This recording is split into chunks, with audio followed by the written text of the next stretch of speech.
बंगाल से लेकर महाराष्ट्र तक राजनीति गरमाई हुई है। विधानसभा चुनाव के बाद बंगाल में टीएमसी में बड़ी टूट हो गई है और ऐसा ही कुछ महाराष्ट्र में भी होता हुआ दिखाई दे रहा है। महाराष्ट्र में पिछले काफी वक्त से शिवसेना यूबीटी में टूट की खबरें लगातार चल रही थी और अब उद्धव ठाकरे की शिवसेना में टूट की आशंका और ज्यादा तेज हो गई है। कुछ सांसदों के देर रात दिल्ली आने का दावा किया जा रहा है। वहीं इस मामले में शिवसेना यूबीटी सांसद संजय राउत ने बड़ा खुलासा किया है। तो क्या खुलासा किया है संजय राउत ने और क्या एक बार फिर टूटने जा रही है शिवसेना? आइए इस रिपोर्ट में जानते हैं। तो महाराष्ट्र की राजनीति में एक बार फिर बड़ी हलचल देखी जा रही है। एक बार फिर शिवसेना यूबीटी में 2022 जैसे हालात बनते दिखाई दे रहे हैं। शिवसेना यूबीटी टूटने की कगार पर है। ऐसा लग रहा है कि एकनाथ शिंदे ने एक बार फिर उद्धव ठाकरे के संग खेल कर दिया है। पिछले काफी वक्त से इस तरह की चर्चा थी कि शिवसेना यूबीटी के सांसद शिंदे के संपर्क में हैं। वो कभी भी पार्टी छोड़ सकते हैं और अब खबर आ रही है कि उद्धव गुट के 9 में से 6 सांसद बीती रात दिल्ली पहुंचे हैं। ये सांसद शिंदे गुट में शामिल हो सकते हैं।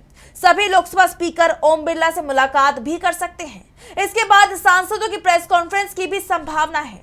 यानी साफ है कि उद्धव ठाकरे की शिवसेना के सांसद गच्चा देने की फिराक में हैं और वाकई ऐसा होता है तो महाराष्ट्र की सियासत में भूचाल आ जाएगा।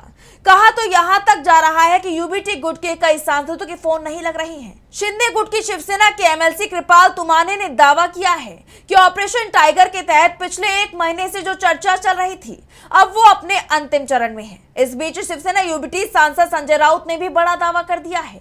उन्होंने टीएमसी सांसद महुआ मोइत्रा की पोस्ट को रिपोस्ट किया और सांसदों को खरीदने के आरोप लगाए हैं। संजय राउत ने कहा है, अपना सपना मनी मनी नहीं महुआ जी, न्यूनतम समर्थन मूल्य प्रति सांसद 50 करोड़ रुपए तय किया गया है। 15 करोड़ रुपए तो सिर्फ अग्रिम राशि है। सच कहूं तो इन लोगों की कीमत 50,000 रुपए भी नहीं है। इनकी कीमत तो सिर्फ शिवसेना और टीएमसी के ब्रांड टैग की वजह से बढ़ी है। हालांकि इससे पहले संजय राउत ने कहा था कि शिवसेना यूबीटी के सभी सांसद एक साथ हैं, वो टूटेंगे नहीं। इसके लिए बैठक भी बुलाई गई थी, लेकिन अब हालात बदलते हुए दिखाई दे रहे हैं, जिस पर संजय राउत ने बागियों को आड़े हाथों लिया है। इससे पहले महुआ मोइत्रा ने 15 करोड़ रुपए का जिक्र करते हुए सांसदों पर तंज कसा था और कहा था कि सिर्फ 15 करोड़ रुपए सस्ते में क्यों जा रहे हैं। यकीन मानिए, हमें तो 4 करोड़ रुपए एडवांस में मिले और अगले 36 महीनों तक हर महीने 1 करोड़ रुपए मिलेंगे, शहद के साथ पैसा भी। यानी टीएमसी और शिवसेना यूबीटी के बागियों पर संजय राउत और महुआ मोइत्रा ने हमला बोला है। और अब संजय राउत के बयान के बाद पार्टी के कुछ लोकसभा सदस्यों के पाला बदलने की अटकलों को और बल मिला है।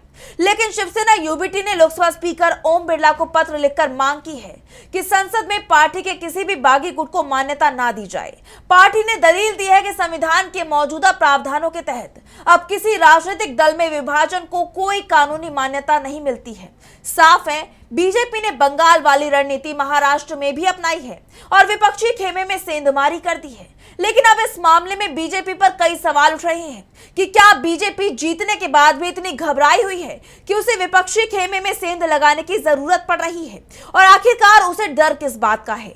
लेकिन सियासी गलियारों में लगातार इस बात की चर्चा हो रही है कि बीजेपी किसी भी हाल में संसद में 2/3 बहुमत चाहती है और यही वजह है कि वो विपक्ष को तोड़ने की कोशिश कर रही है। सांसदों और विधायकों को डराया जा रहा है, धमकाया जा रहा है ताकि दबाव बनाकर उन्हें पाला बदलने पर मजबूर किया जा सके।